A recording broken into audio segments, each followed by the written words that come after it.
Olá, meus amores, tudo bem com vocês? Saudade imensa de vocês. Eu preparei hoje para vocês um resumão de tudo que a gente viu desde o início do nosso bimestre, tá? Até a penúltima, né? Até a penúltima aula, tá? Essa última aula que eu passei para vocês, ele já vai entrar na material do segundo bimestre, tá bom? Então vamos lá. Desde o início, dentro da nossa matéria, né, nós iniciamos falando sobre a UTI em si, como que é a função, né, dessa UTI, a diferenciação de UTI e uma CTI, né, que a CTI é o centro, né, de tratamento, de terapia intensiva. Essa CTI ela é diferenciada por quê? Porque dentro, né, dessa CTI, ela é um conjunto, né, de várias UTIs que são de várias especialidades, né, que vai estar ali junto para estar fazendo atendimentos de várias especialidades, tá? E a UTI, né, é uma unidade específica, por exemplo, UTI neonatal, né, UTI pediátrica, UTI que trata algum tipo, né, de doença específica, né, por exemplo, UTI cardíaca, tá? Então, assim, essa diferença é entre as duas, tá? Tem muitas pessoas que acabam se confundindo, né, achando que é tudo a mesma coisa. A unidade é único, tá? É uma especialidade. E o centro, né, é várias UTIs juntas, tá? Então, várias especialidades fazendo, né, o tratamento ou a terapia intensiva, tá? Vimos também sobre, né, a estrutura, divisão, né, o mínimo que precisa, né, desses profissionais para fazer o atendimento, né, a diferenciação. Vimos também sobre os ambientes, né, que são necessários para fazer esses atendimentos, né, para, por exemplo, o banheiro, o quarto, né, a rouparia que tem que ser diferenciada, né, por ser um ambiente de muita contaminação, o quarto, né, para os profissionais, né. Então, tudo isso a gente viu, né, dentro dessa aula de inicialização, né. Nós vimos também a questão da distância, né, dos box, das camas, né. Cada box tem que ter um espaço, né, por exemplo, no mínimo 3 metros de largura, 1 metro de cada lado, né. Então, assim, tudo tem que ser padronizado, tá? Vimos também a questão aqui dentro, né, quantas pacientes conseguem ser atendidos aqui dentro, né, da nossa cidade, né, que vimos que hoje temos uma quantidade de 8 leitos, né, aqui em Paracatu. Então, vimos também a respeito dos profissionais, né, o mínimo de profissionais que precisam para fazer esses atendimentos, né, o enfermeiro superior, o médico, né, diarista, o médico plantonista, auxiliar de serviços ou, no caso, né, que faz o atendimento da secretaria, o técnico de enfermagem, fisioterapeuta, enfermeira assistencial. Então, assim, são vários profissionais que vão participar, né, desses atendimentos.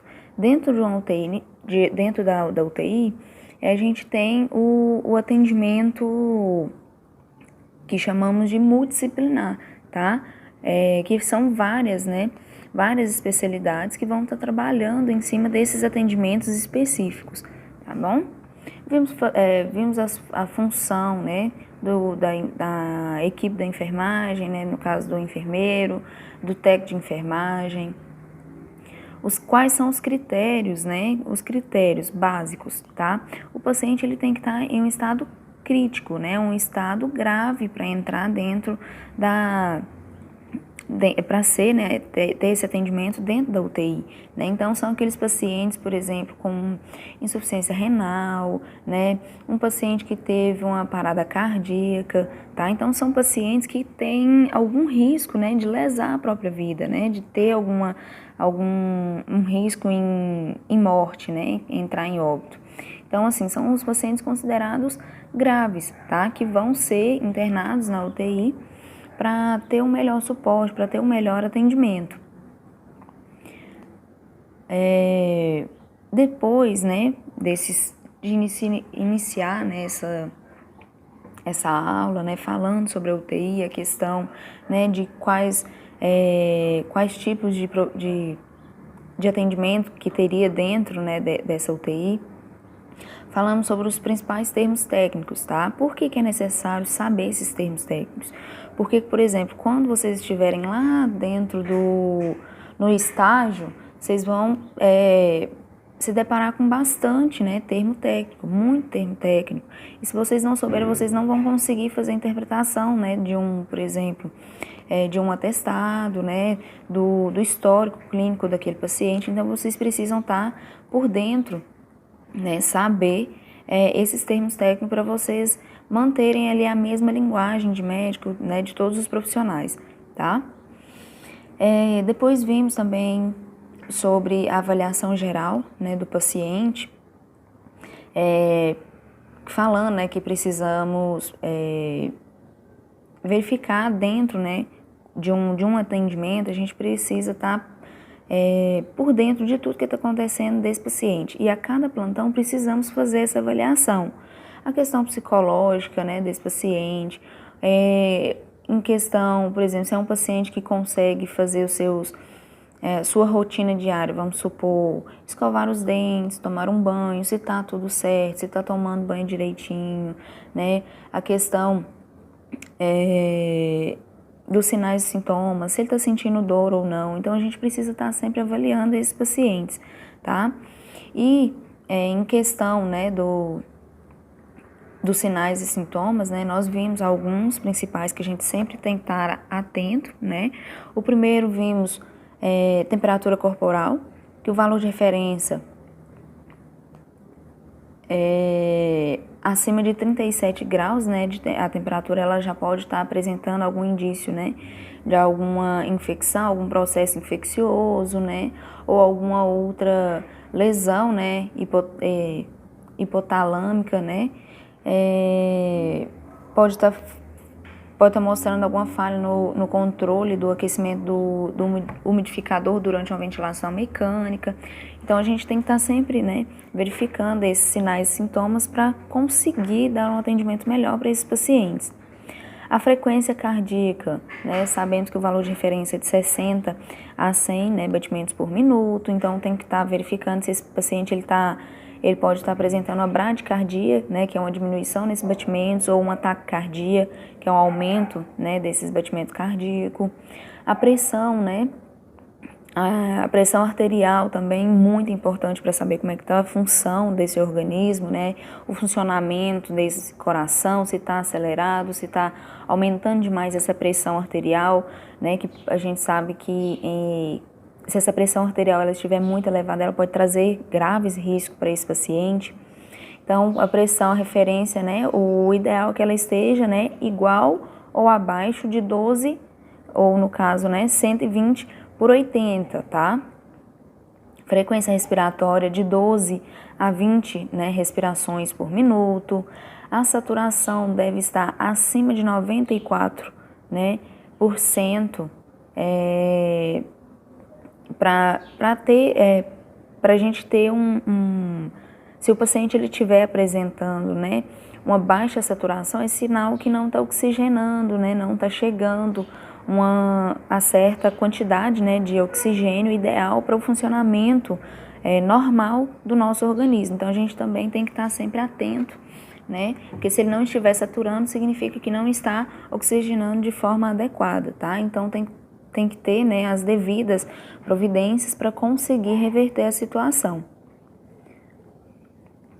Aqui vimos que precisamos, né, avaliar a posição, né, do tubo orotraqueal, né, fazer equilíbrio líquido desse paciente para ver se ele não está retendo líquido, porque às vezes também se esse paciente ele não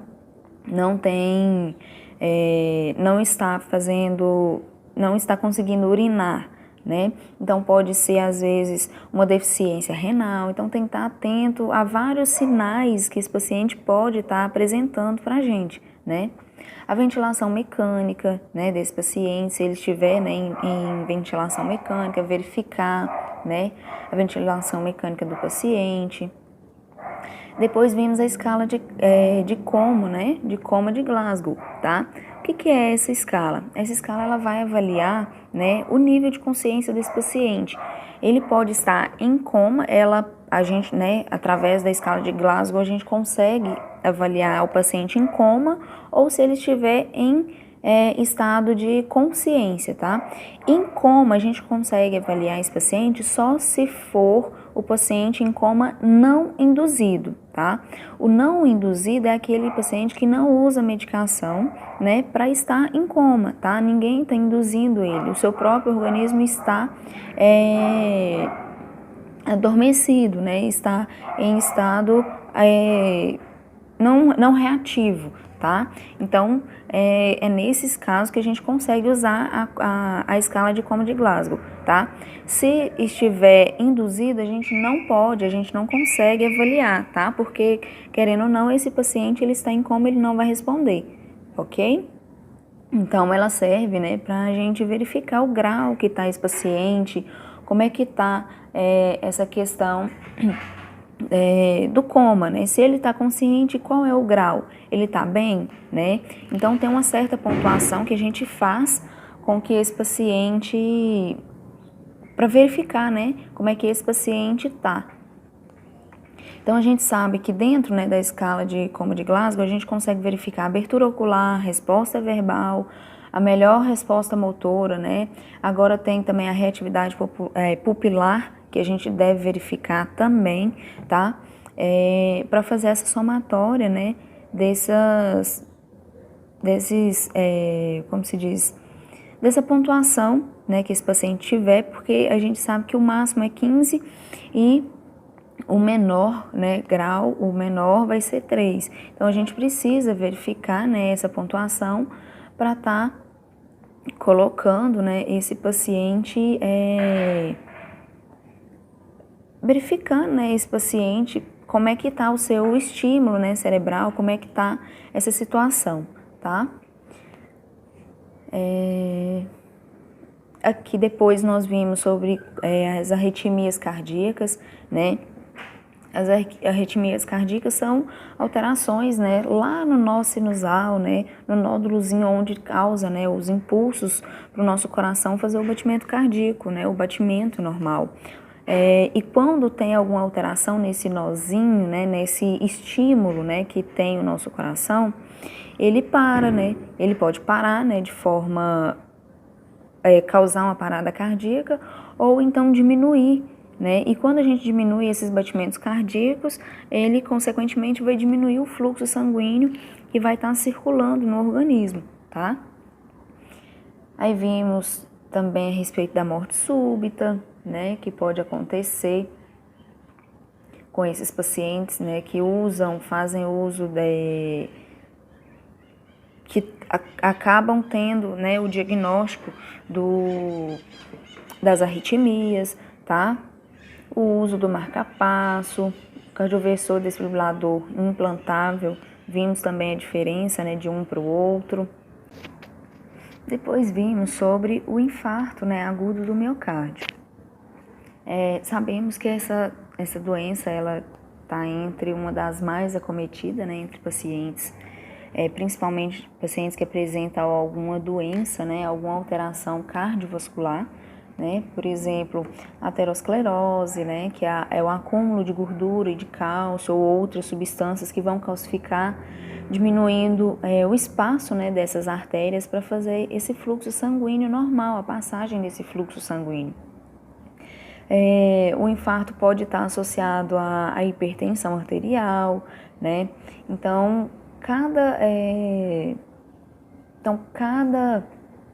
vamos dizer, né? Eu brinco que as doenças cardiovasculares, elas estão praticamente ligadas ao estilo de vida, né? Desses pacientes, dessas pessoas, do nosso estilo de vida, né? Então, quando a gente tem um mau hábito, né, come mal, não pratica, né, atividade física, a gente costuma desenvolver, não agora na juventude, mas nos próximos anos, né, lá na idade, né, na mais avançada, quando a gente está mais idoso, que vai vir, né, esses reflexos na nossa juventude. E esses ateroma, né, esses aterosclerose, eles não são criados de uma hora para outra, né? São criados de anos, da vivência, né, do hábito de vida dessa pessoa. E um dos causadores, né, do infarto agudo do miocárdio, um principal, né, desse infarto é o ateroma, né? A aterosclerose, quando ela acontece, né, esse paciente tem um grande risco de desenvolver esse infarto agudo do miocárdio. E o infarto agudo do miocárdio, ele entra dentro de um dos critérios, né, para que o paciente ele seja internado na UTI, né? Então, por isso que a gente precisa estudar, porque além de ser uma das principais doenças que acometem, né, os pacientes, hoje em dia nem tanto só os idosos, né? Hoje em dia tem muita gente nova que está tendo, né, o infarto agudo do miocárdio. Então, por isso a necessidade da gente estudar, aprofundar, né, sobre essas doenças. Aí vimos os sintomas, né, que pode ser a dor, né, precordial, aquela dor na região precordial, na região do peito, náusea, vômito, sudorese. Nos idosos, né, pode apresentar tontura, palpitação, calafrio, né, síncope, que é a questão, o desmaio. Vimos o diagnóstico através, né, do eletrocardiograma e também dos marcadores séricos de necrose miocárdica, tá? Que através desses marcadores a gente consegue ver, né, se realmente foi um infarto agudo e há quanto tempo, né, que tem esse acontecimento. Tá? Há quanto tempo esse paciente vem, né, sofrendo com essa doença, tá? Vimos também o tratamento, né, através de angioplastia, né, que esse paciente pode passar por esse procedimento, ou então de uma cirurgia revascular, que é aquela cirurgia ponte-safena, que os médicos, né, indicam para fazer quando o caso ele está mais grave, tá? Depois vimos aqui sobre a aterosclerose, que eu já falei aqui um pouco para vocês, né? Que é essa inflamação acometida pelo acúmulo, né, de placas, né, de gordura com cálcio, que vai calcificando, vai ficando mais rígido e vai irritando, né, essa artéria e causando esse entupimento, né, dessas artérias e diminuindo esse fluxo sanguíneo, né, para esses pacientes. E a gente acabou, nós podemos perceber, igual eu falei com vocês inicialmente, que tudo acaba ligado, né, linkado ao hábito de vida dessas pessoas, né? Se você parar para ver, né, observar, quando a gente entra nos fatores de risco, as principais é o hábito de vida desses pacientes. Fuma, faz o consumo de muito sal, gordura, não pratica atividade física, então tá tudo super linkado um ao outro, né, dentre essas doenças que mais acometem, né, os pacientes cardíacos, tá? Depois vimos, né, sobre o acidente vascular encefálico, que temos dois tipos, né, de acidente vascular encefálico, que é o isquêmico e também o hemorrágico. De novo, né, tá linkado aí o acidente vascular encefálico isquêmico, ele está linkado a essa situação, ao mau hábito de vida dos pacientes. Então, ele está, né, ligado à questão, né, da aterosclerose, tá? Então, pacientes que têm aterosclerose, ela tem um risco, sim, de se desenvolver, né, essa doença, né, o acidente vascular encefálico isquêmico, tá?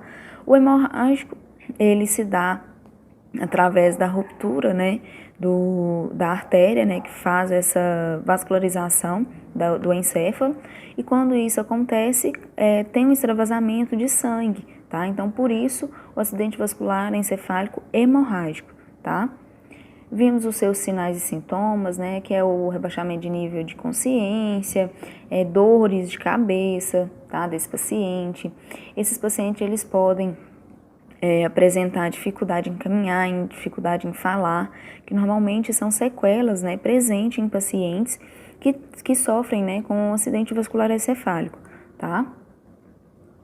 O diagnóstico que se dá através de uma tomografia, né, computadorizada, no caso de crânio, para verificar, né, para fazer essa diferenciação, né, porque o seu tratamento ele vai depender do tipo, né, que esse paciente sofreu. Qual foi o tipo de acidente vascular encefálico? Foi hemorrágico ou isquêmico, tá?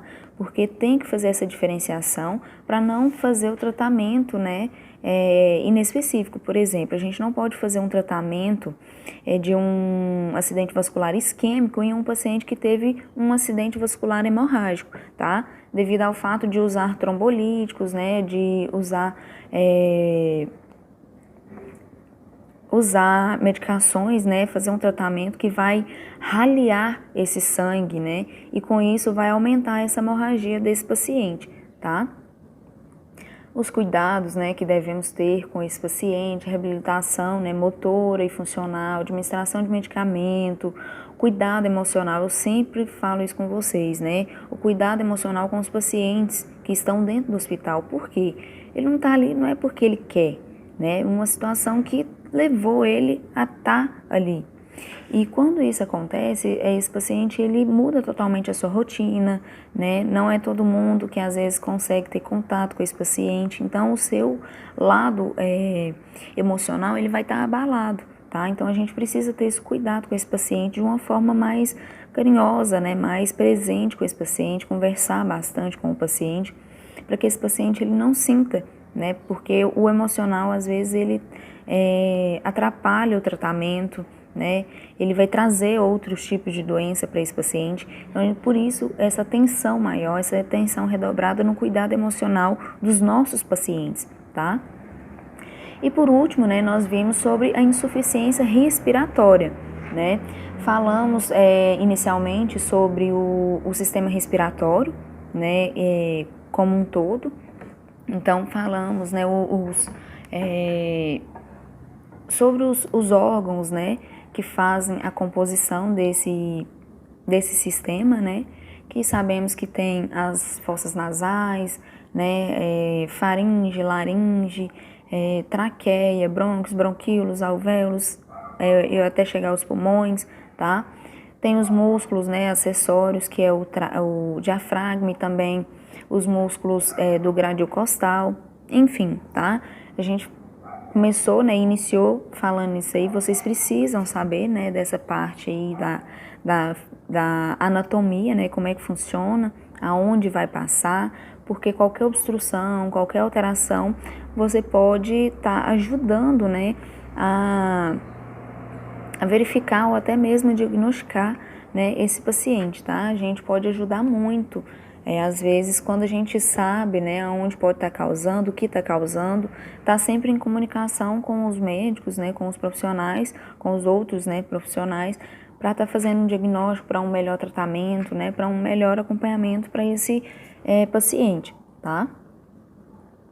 Depois aí iniciamos, né, a questão da insuficiência respiratória em si, né, o que ela é. A insuficiência respiratória nada mais é do que a falta, né, a dificuldade de manter a ventilação, né, ou a respiração desse paciente, que é a entrada e saída de ar, né, a incapacidade de manter as trocas gasosas, que é onde acontece a entrada do oxigênio e saída do CO2, né. Vimos quanto à velocidade da instalação. A aguda, ela vai ter uma instalação progressiva, né, as suas manifestações elas serão intensas, né, esse paciente ele pode estar correndo risco, né, de vir a óbito.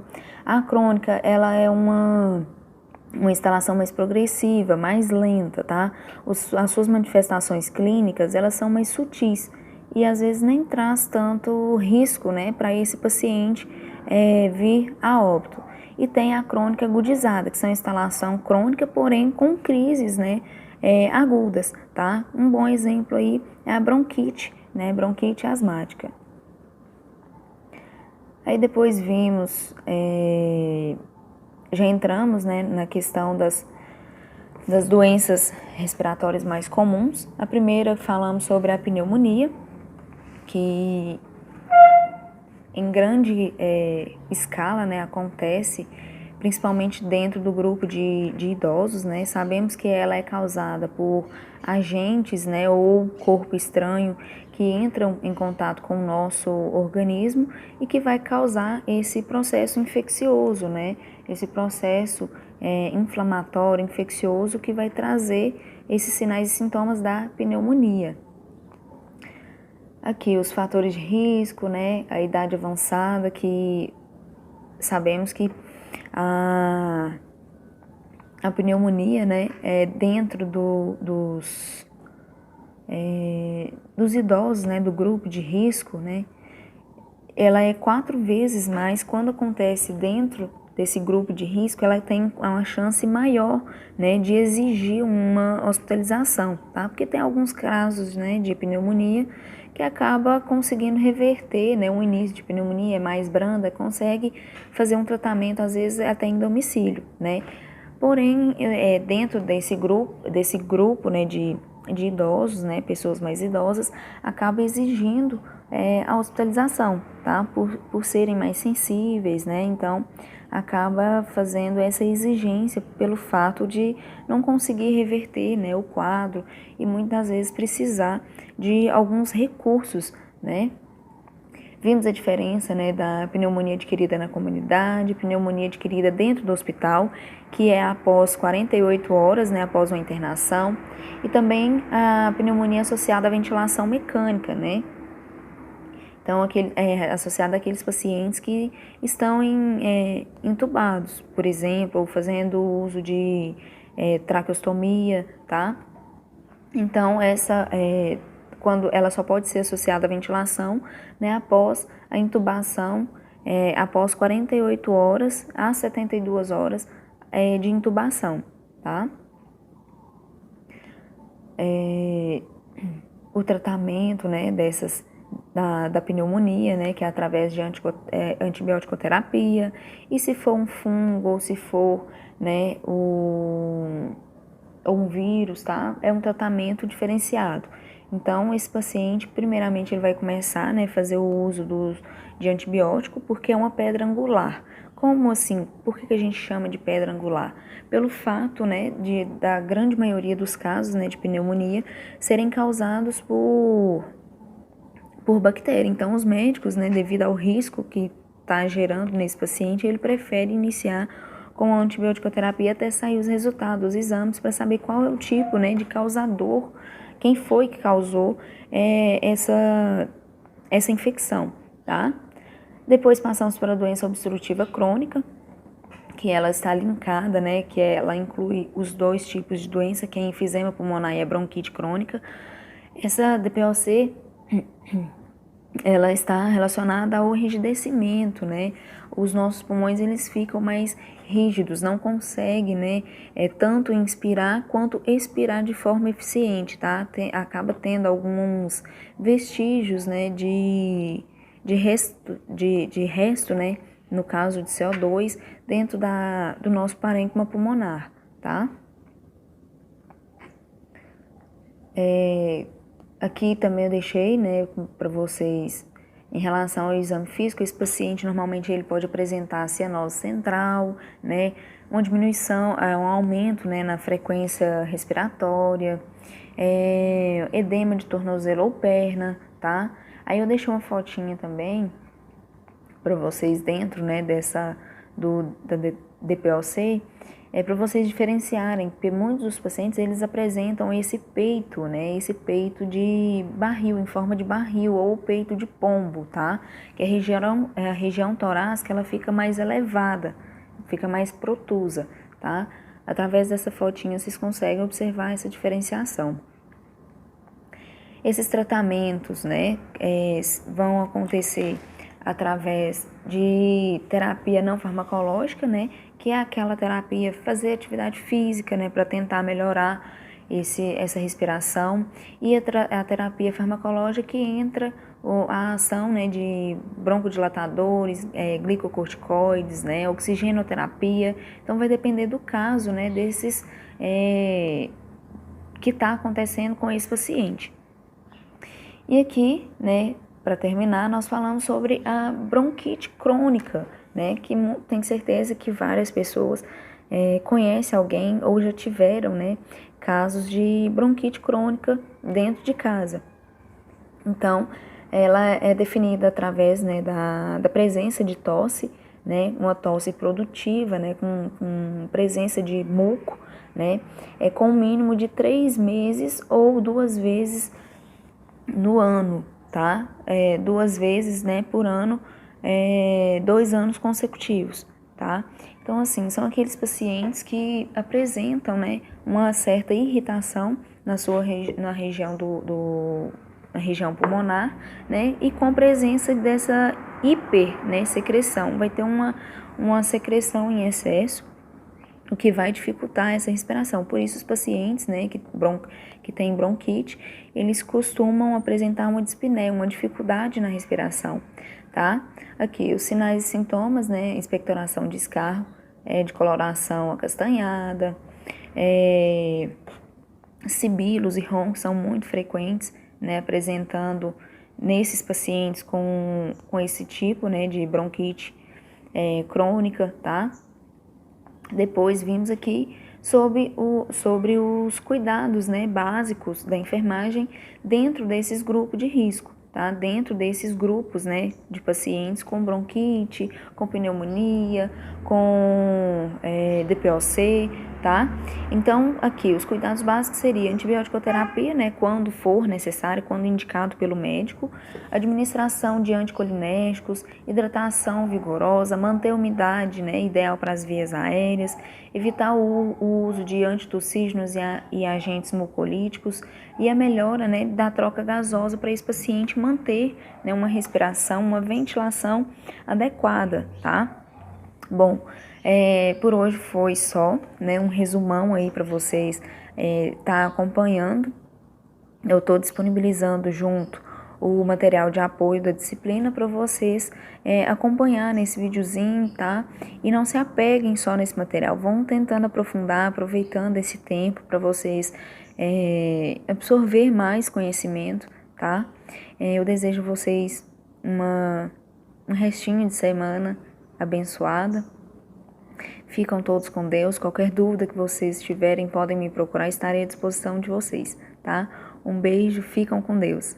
Tchau!